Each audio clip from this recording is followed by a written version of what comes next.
This is Andy Friedman with the American Marketing Association, here with Jon Paul Ashworth from R3 Media Consulting, content marketing expert.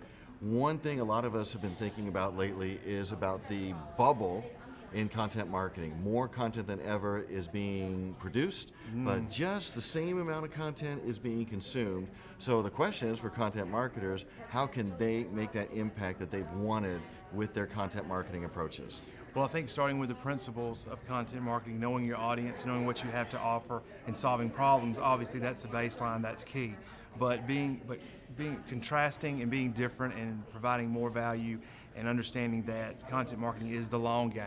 It's set it and forget it is what I like to call it, okay? And making sure that you're solving problems, you're getting your information out there on the many different platforms and do better than your competition, and you can have great success with it. You know, one of the biggest challenges we've seen for content marketers is always having that pressure from clients, from their superiors, from the CMO, from the CEO, to prove out the effectiveness of their content marketing program. And so many times, the content marketing is just for acquisition, just to get people interested. It's so hard to prove out the value of that top of funnel content especially. How do you suggest content marketers solve that challenge? Well, it depends on what platform you're using. If your strategy is to use blog posts, sometimes it can take a month or two for those blog posts to really get some momentum. Are you using video, where people are in front of it almost instantaneously, if optimized right? It's one of those things you need to make sure that you still understand that it is a long-term investment, and maybe visiting 3-6 months, maybe every quarter, and seeing the results of your efforts, whether it's for lead gen, brand awareness, retention, or just sales and cross sales. So there's really no defined point. You kind of have to define that point and go from there in each individual market or industry that you're in. And finally, can you give me an example of a recent content marketing campaign, either that you were involved in or that you just saw somewhere that really inspired you?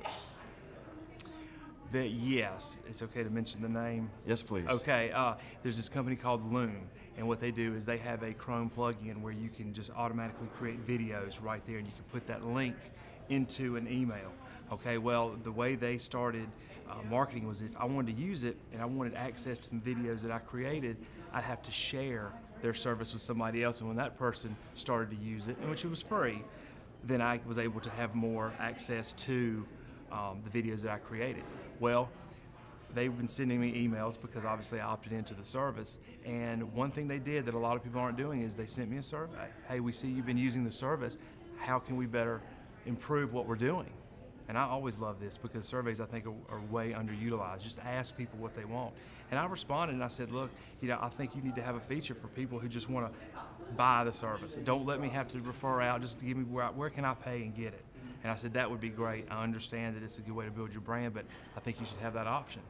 I got an email 2 days later. They've given me the full package, everything I want to use, and I told them I would help them out and everything. And now what they've done for me, they know that I'm going to refer, which, referrals are still some of the best form of advertising there is. So I think what their strategy is, listening and then responding and rewarding people for using their products and services. And that's that real authentic, interactive, highly personal approach too, that spans all kinds of marketing and media. It is. It is. When somebody says, hey, what can we do? Just respond to this email. I always test to see if there's going to be somebody back there answering, and it's not just some kind of canned email. And it was about a day later, she emailed me directly. Jon Paul Ashworth, thank you so much. Thank you. This is Andy Friedman with the American Marketing Association.